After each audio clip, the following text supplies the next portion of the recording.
ዳይሬክተር ፊልም ለመስራት ብሎ እውነተኛ ቦይንግ 747 አውሮፕላን በቦምብ ቢያጋይ ወይንም ሰማይን በሲጂአይ ከመሳል ይልቅ እውነተኛ የበቆሎ ማሳ ተክሎን ሲያቃጥል ይህ ሰውዬ ጥበበኛ ነው ወይስ በቁም ነገር የሚታይ እብድ?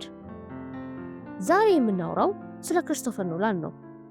አይ ስለዛ ኦፕንሃይመር ሰርቶ ኦስካር ስለበላው ሰውዬ ብቻ አይደለም።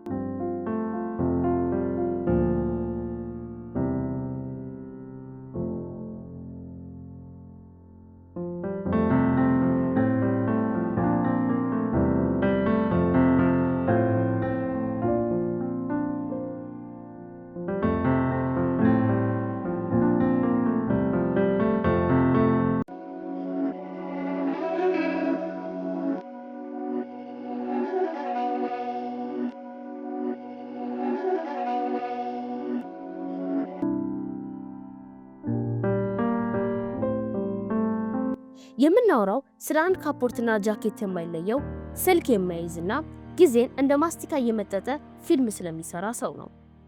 ኖላን ማለት ለሆሊውድ የመጨረሻው ፊልም ጠባቂ ነው። ሁሉም ሰው ግሪን ስክሪን ፊት ቆሞ ፊልም ሲሰራ፣ እሱ ግን እውነተኛ ካልሆነ አልሰራም ብሎ ድርቅ የሚል ሰው ነው። የእሱ ፊልሞች ከኢንሰፕሽን እስከ ኢንተርስቴለር ጭንቅላትን ልክ እንደሚጥሚጣ ያቃጥሉታል። ፊልሙን አይተህ ስትጨርስ ቆይ ምን ተፈጠረ ብለህ ጎረቤትን ከመጠየቅ ወደ ኋላ አትልም። ኖላን ማለት ተመልካቾቹን እንደ ሕፃን ልጅ እጁን ይዞ የሚመራ ሳይሆን ጥልቁ ባህር ውስጥ ጥሎ ዋኝ ተወጣ የሚል ዳይሬክተር ነው። ዛሬ በኤአይ እና በዲጂታል ፌክ ዓለም ውስጥ ተውጠናል። ኖላን ግን እውነተኛው የትኛው ነው ብለን እንድንጠይቅ ያደርገናል። በ2024 የኦስካር ሽልማትን ጠራርጎ መውሰዱ ብቻ ሳይሆን ዛሬ ያሉትን ወጣቶች የእሱ ፊልሞች ደጋግመው እያዩ ቲዮሪ ሲሰሩ ይውላሉ። ኖላን የሆሊውድን ሕግ ቀይሮታል። ሰዎች አያስተውሉም፣ ቀለል ያለ ነገር ስራላቸው የሚለውን አስተሳሰብ ሰባብሮ ሰዎች ማሰብ ይወዳሉ የሚለውን አስመስክሯል። የእሱ ፊልም ማየት ልክ እንደ ሂሳብ ፈተና ነው፣ ግን ደግሞ የሚያስደስት ፈተና። የእሱን ስራዎች ማወቅ ማለት የዘመናዊ ሲኒማ ጥራትና ጥበብ ወዴት እየሄደ እንደሆነ መረዳት ማለት ነው። አንድ የሚገርም ታሪክ ልንገራችሁ። ኢንሰፕሽን ላይ ያንን የሚዞር ኮሪደር ታስታውስታላችሁ? አዎ፣ ብዙ ዳይሬክተሮች ቢሆኑ ኖሮ ተዋናዩን በገመድ አስረው ኮምፒውተር ላይ ያስተካክሉት ነበረ። ኖላን ግን ምን አደረገ? አንድ ግዙፍ የሚሽከረከር የብረት ሲሊንደር አሰራና ተዋናዮቹን እዛ ውስጥ ከተታቸው። ተዋናዮቹ ግድግዳው ላይ ሲወድቁ ሲንከባለሉ የምታዩት የምር ያዞራቸው ነው። ሌላው ጉዱ ኖላን ስማርትፎን አይጠቀምም፣ ኢሜልም የለውም። ፊልም ስሰራ ትኩረቴን ይሰርቀኛል ይላል። ስክሪፕቱን ለተዋናዮቹ ሲሰጥ እንኳን በኢሜል አይልክም። ራሱ በአካል ሄዶ እጃቸው ላይ ሰጥቶ እነሱ እስኪያነቡ ደጃፋቸው ላይ ቁጭ ብሎ ይጠብቃል። ይህ ሰው 21ኛው ክፍለ ዘመን ላይ ሆኖ የ19ኛው ክፍለ ዘመን ዲሲፕሊን የሚከተል እንግዳ ፍጥረት ነው። ዛሬ የዲሲ ፊልሞች ስታዩ ሁሉም ነገር ደማቅና የልጆች ጨዋታ ይመስላል። ኖላን ግን ዘ ዳርክ ናይትን ሲሰራ፣ ባትማንን ሲሰራ እውነተኛው ሰው ቢሆን ኖሮ ምን ይገጥመው ነበር ብሎ ነው የሰራው። ለዚህ ነው ዛሬም ድረስ የእሱ ባትማን ከማንኛውም የሱፐር ሂሮ ፊልም በላይ የሚወደደው። በኦፕንሃይመር ላይ የአቶሚክ ቦምብ ፍንዳታ ሲቀርጽ ሲጂአይ አልተጠቀመም። እውነተኛ ኬሚካሎችን አቀጣጥሎ ነው ያንን ግዙፍ ብርሃን የፈጠረው። ሰዎች ዛሬ ኖላን ኦስካር ባይበላ ኖሮ ኦስካር ትርጉም አይኖረውም ነበር እስኪሉ ድረስ ተጽዕኖ ገዝፏል። በአጠቃላይ ኖላን ማለት የሲኒማ ወርቅ ነው። የኖላን ፊልሞች ዋና ተዋናይ ሰው ሳይሆን ጊዜ ነው። በሜሜንቶ ላይ ታሪኩን የጀመረው ከመጨረሻው ተነስቶ ወደ መጀመሪያው ነው። በኢንተርስቴላር ላይ ደግሞ በአንድ ፕላኔት ላይ የምታሳልፉት አንድ ሰዓት ምድር ላይ ከ7 ዓመት ጋር እኩል ናቸው። በደንከርክ ላይ 3 የተለያዩ የጊዜ መስመሮች አንድ ሰዓት፣ አንድ ቀንና አንድ ሳምንትን አቀላቅሎ በአንድ ጊዜ አሳይቶናል። ኖላን ጊዜ ልክ እንደ ሸክላ ሰሪ ያወከዋል። ይህ ደግሞ ተመልካቾቹን ቆየትኛውን የቀደመው ብለው እንዲጨነቁ ያደርጋል። ኖላን ፊልም የሚሰራው ለአይን ብቻ ሳይሆን ለአይምሮም ጭምር ነው። ኖላን ለብዙ ዓመታት ለኦስካር ቢታጭም ሳያሸንፍ ቆይቷል። ብዙዎች ኦስካር ኖላንን አይመጥነው የሚሉ ነበረ። ነገር ግን በ2024 ኦፕንሃይመር 7 የኦስካር ሽልማቶችን ጠራርጎ ወሰደ። ኖላን ራሱ ምርጥ ዳይሬክተር ተብሎ ተሸለመ። በአጠቃላይ የእሱ ፊልሞች ከ10 በላይ ኦስካሮችን በደርዘን የሚቆጠሩ ሌሎች ሽልማቶች ላይ እንደ ባፍታ፣ ጎልደን ግሎብስን ሰብስበዋል። ግን ኖላን ለሽልማት ብሎ ፊልም አይሰራም። እሱ የሚሰራው ፊልም ሲኒማ ውስጥ መታየት አለበት ብሎ ስለሚያምን ነው። ለዚህ ነው ፊልሞቹ በቢሊዮን ዶላር የሚሸጡት። ኖላን ግሪን ስክሪን ልክ እንደ ጥላት ነው የሚያየው። ቴኔት ላይ እውነተኛ ቦይንግ 747 ገዝቶ ህንፃ ላይ አጋስቶታል።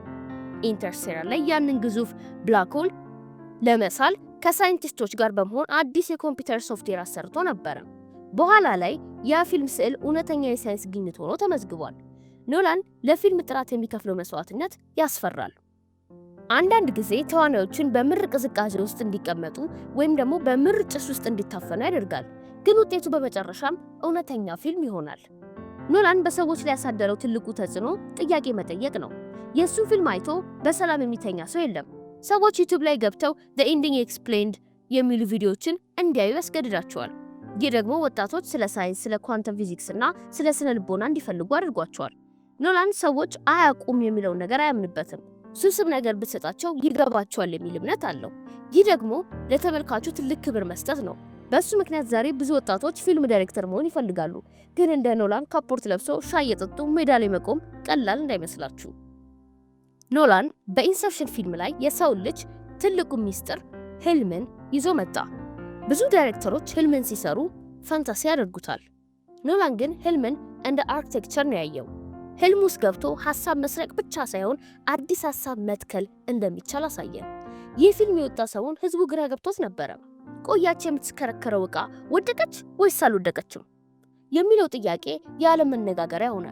ኖላን እዚህ ጋር ነው አስቂኝነቱን ያሳየው። መጨረሻውን ለተመልካቹ ትቶት ሄደ። እውነታው አንተ የምታምነው እንጂ የምታየው አይደለም የሚል ትልቅ ትምህርት ሰጠን። ዛሬም ቢሆን ፊልሙን ስታዩት በኖላን የጊዜና ቦታ ጨዋታ ትደነቃላችሁ። በተለይ ያ በዜሮ ግራቪቲ ውስጥ የሚደረገው የትግል ትዕይንት ዛሬም ድረስ በሲኒማ ታሪክ እንደ ተአምር ይታያል። ኖላን የባትማን ታሪክን ወስዶ ከልጆች ካርቱንነት አውጥቶ ክራይም ድራማ አደረገው።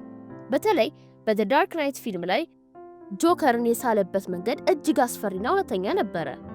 ሂዝ ሌጀር ለዛ ሚና የከፈለው መስዋዕትነትና ያሳየው ብቃት ኖላን ዳይሬክቲንግ ላይ ያለውን ጥልቀት ያሳያል።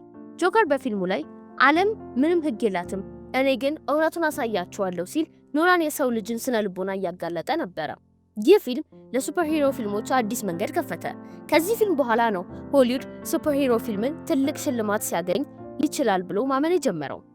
ሂዝ ሌጀር ከሞተ በኋላ የኦስካር ሽልማት ማግኘቱ የኖላን ፊልም ምን ያህል ተጽዕኖ ፈጣሪ እንደነበር ትልቁ ማረጋገጫ ነው። አንድ የሚገርም ነገር ልንገራችሁ። በኢንሰፕሽን ላይ ያንን ግዙፍ የባቡር ትዕይንት አስታውሱ። ባቡሩ ከተማ ውስጥ መንገድ ላይ ሲጓዝ ታያላችሁ። ኖላን ይህንን ለመስራት ሲጂአይ አልተጠቀመም። አንድ ትልቅ የጭነት መኪና ወስዶ ውጫዊ አካሉን ልክ እንደ ባቡር አስመስሎ በማሰራት ነው በመንገድ ላይ የነዳው። ተዋናዮቹ ክሪስ ለምን ሲጂአይ አንጠቀምም ሲሉት እሱ ግን ምክንያቱም የሰው አይን ውሸትን ይለያል ይላቸዋል። ኖላን ለጥራት ያለው ፍቅር እብደት ደረጃ ይደርሳል። ዘ ዳርክ ናይት ላይ ያንን ግዙፍ የጭነት መኪና በአየር ላይ ገልብጦታል። አዎ እውነተኛ መኪና ነው የተገለበጠው።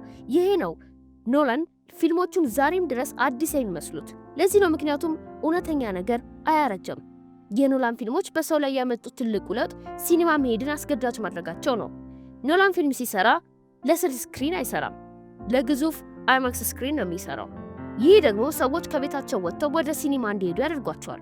በተጨማሪም ኖላን ተመልካቾቹን ያከብራል። ፊልሙ አልገባኝም የሚሉ ሰዎችን ሲሰማ ደስ ይለኛል ይላል፣ ምክንያቱም ደግሞ እንዲያዩት ያደርጋቸዋል ይላል። ይህ ደግሞ ሰዎች ትዕግስት እንዲኖራቸውና ነገሮችን በጥልቀት እንዲመረምሩ ያደርጋቸዋል። ዛሬ በቲክቶክ ዘመን ትኩረት ለሚጠፋቸው ወጣቶች የኖላን 3 ሰዓት የሚፈጁ ፊልሞች ትልቅ የአእምሮ ስልጠና ናቸው። በኢንተርስቴላር ፊልም ላይ ኖላን ሳይንስና ስሜትን አጋባ። ፊልሙን ለመስራት ብቻ ኪፕ ቶርን የተባለ የኖቤል ተሸላሚ ሳይንቲስት አማካሪ አድርጎ ቀጥሮ ነበረ። ኖላን የፈለገው የጠፈር ብላክ ሆል በትክክል በሳይንሱ መሰረት እንዴት እንደሚታይ ለተመልካች ለማሳየት ነው። ነገር ግን የፊልሙ ዋና መልእክት ሳይንሱ ሳይሆን ፍቅር ነው። ፍቅር በጊዜና በቦታ ውስጥ ሲጓዝ የሚችል ብቸኛ ኃይል ነው የሚለውን ሐሳብ ይዞ መጣ።